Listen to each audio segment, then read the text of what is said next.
तो आ गए आप। आ गए हो तो चैनल को सब्सक्राइब कर लेना, वीडियो अच्छी लगे तो लाइक और शेयर कर देना और हाँ, बेल आइकन जरूर दबा देना ताकि आपको नई वीडियोस की नोटिफिकेशन मिलती रहे। स्टोरी एनिमीडिया, कहानियों की नगरी।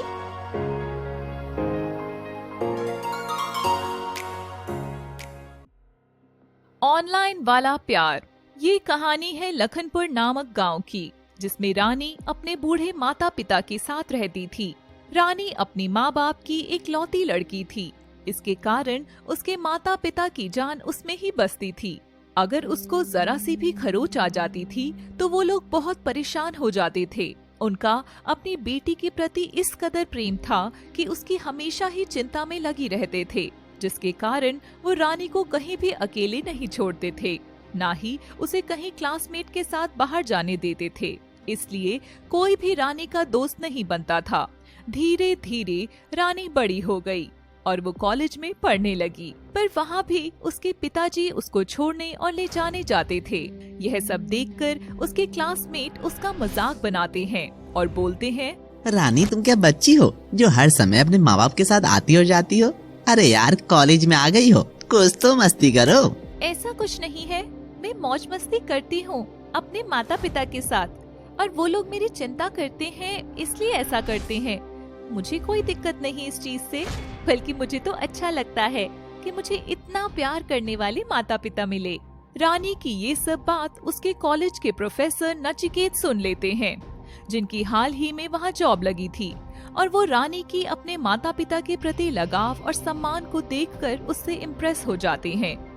फिर वो रानी की क्लास में पढ़ाने जाते हैं और ये देखकर और इम्प्रेस होते हैं कि रानी पढ़ने में भी बहुत होशियार थी और कहीं ना कहीं उनके मन में रानी के प्रति प्रेम भावना पैदा हो जाती है। पर अपने प्रोफेसर और स्टूडेंट के रिश्ते की वजह से उसे बात नहीं कर पाते, इसलिए वो रानी को फेसबुक के जरिए फ्रेंड रिक्वेस्ट भेजते हैं, पर अपनी प्रोफाइल से नहीं, एक दूसरी प्रोफाइल से।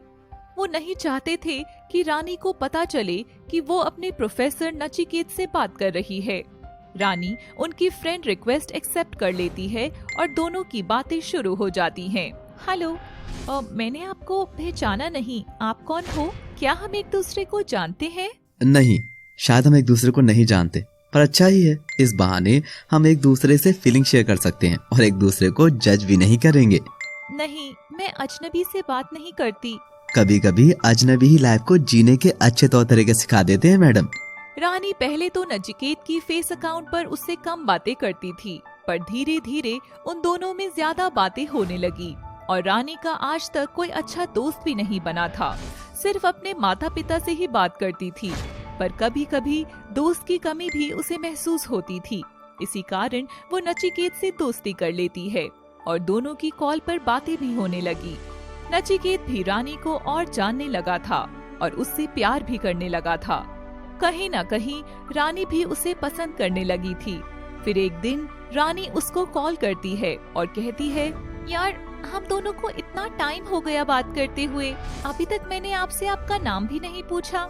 सोचा था कि क्या जरूरत है पूछने की, पर मुझे अब जानना है और तुमसे मिलना भी है। सॉरी, ना ही मैं तुम्हें अपना नाम बता सकता हूँ और ना ही तुमसे मिल सकता हूँ।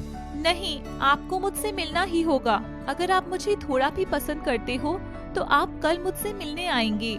ठीक है, मैं आ जाऊंगा। नचिकेत रानी की बात मान लेता है और अगली सुबह दोनों घर से निकल जाते हैं मिलने के लिए। रानी कैफे पहुंच जाती है और नचिकेत भी। इससे पहले नचिकेत कुछ बोलता, रानी उन्हें देखकर बोलती है, सर, आप यहाँ? वो मुझे कुछ काम था यहाँ पर। वैसे तुम यहाँ कैसे? कुछ नहीं, बस एक दोस्त से मिलने आई हूँ। Someone special? नहीं सर, और मैं आपको क्या ही बताऊं, हमारा रिश्ता ही ऐसा है कि कुछ पर्सनल बात नहीं कर सकती मैं आपसे। चलो ठीक है। इतना कहकर नचिकेत वहाँ से बिना कुछ बोले चला जाता है और मन में सोचता है, मैं रानी को सच नहीं बता सकता, कहीं सच बोलने से मैं उसको हमेशा के लिए खो ना दूं। रानी नचिकेत को बहुत कॉल करती है, पर वो फोन नहीं उठाता। रानी बहुत उदास हो जाती है। नचिकेत भी खुद को रानी से दूर नहीं कर पाता और उससे कॉल पर बात करता है। रानी, मैं तुमसे और बात नहीं कर सकता। क्यों? क्या मुझसे कोई गलती हो गई है? पर क्यों? क्या तुम मुझसे कुछ छुपा रहे हो? रानी देखो, मैं तुम्हें हर्ट नहीं करना चाहता, पर सच ये है कि मैं तुम्हें पसंद करता हूँ और तुम्हें जानता भी हूँ। ये क्या बोल रहे हो आप? आपने मुझे बोला कि हम एक दूसरे को नहीं जानते। झूठ बोला आपने मुझसे। मुझे आपसे कभी बात नहीं करनी। इतना कहकर रानी फोन कट कर देती है और 2 दिन तक उससे बात नहीं करती, ना ही कॉलेज जाती। नचिकेत को चिंता होने लगती है, जिस कारण वो रानी के घर पहुंच जाता है। पर उस दिन रानी घर पर अकेली थी और नचिकेत को सामने देखकर बोलती है, सर आप, यहाँ कुछ काम था? पुरानी, तुम 2 दिन से कॉलेज नहीं आई हो और कल से प्रैक्टिकल चलने वाले हैं, तो मैंने सोचा कि जाकर देख लेता हूँ आखिर दिक्कत क्या है। वैसे क्यों नहीं आ रही हो तुम? सर मेरी तबीयत ठीक नहीं है, बस इसलिए। थैंक यू, आप मेरे लिए इतनी दूर आए। नचिकेत मन में सोचता है, तुम्हारे लिए तो मैं कहीं भी चला जाऊंगा, कुछ भी कर दूंगा। तुम्हें सही सलामत देखकर मेरी जान में जान आई है। तभी रानी बोलती है, कहाँ खो गए सर? आप पहली बार मेरे घर आए हैं, मैं चाय लेकर आती हूँ। इतना कहकर रानी चली जाती है और चाय बनाती हुई अपने ऑनलाइन वाले दोस्त के बारे में सोचती है। 2 दिन से मैंने बात ही नहीं की उससे, वो ठीक तो होगा? ठीक ही होगा, मैं क्यों चिंता करूं किसी की। पर रानी, तुम शायद उसे पसंद करने लगी हो, एक मौका तो दो उसे। इतना कहकर रानी चाय लाती लाती अपने ऑनलाइन फ्रेंड को कॉल कर देती है और ये नचिकेत का फोन बजने लगता है।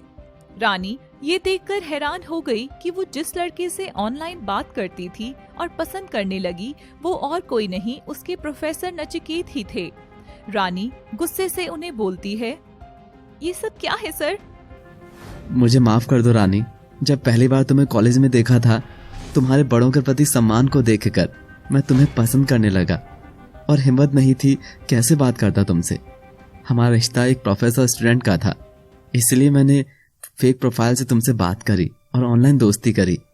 रानी ये सब सुनकर सोच में पड़ जाती है और कहती है, सर आपने जो किया सही किया, क्योंकि अगर आप ऐसा नहीं करते तो शायद मैं आपसे कभी भी बात नहीं करती और फिर मुझे इतना साफ दिल और प्यार करने वाला इंसान कैसे मिलता। क्या तुम भी मुझे पसंद करती हो रानी?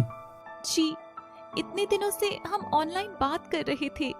आपसे बात करते करते कब आपसे प्यार हो गया मुझे पता ही नहीं चला। इतना कहकर रानी नचिकेत को गले लगा लेती है। कुछ समय बाद दोनों शादी भी कर लेते हैं। जरूरी नहीं कि ऑनलाइन वाला प्यार गलत ही हो, कभी कभी हमें एक सच्चा और अच्छा जीवन साथी भी मिल जाता है, पर कभी कभी फ्रॉड भी मिलते हैं। इसलिए कुछ भी करने से पहले, किसी से भी ऑनलाइन बात करने से पहले 1000 बार सोचें, कहीं आपका ऑनलाइन वाला प्यार आपको धोखा तो नहीं दे रहा। चैनल को सब्सक्राइब कर लेना, वीडियो अच्छी लगे तो लाइक और शेयर कर देना, और हाँ, बेल आइकन जरूर दबा देना ताकि आपको नई वीडियोस की नोटिफिकेशन मिलती रहे।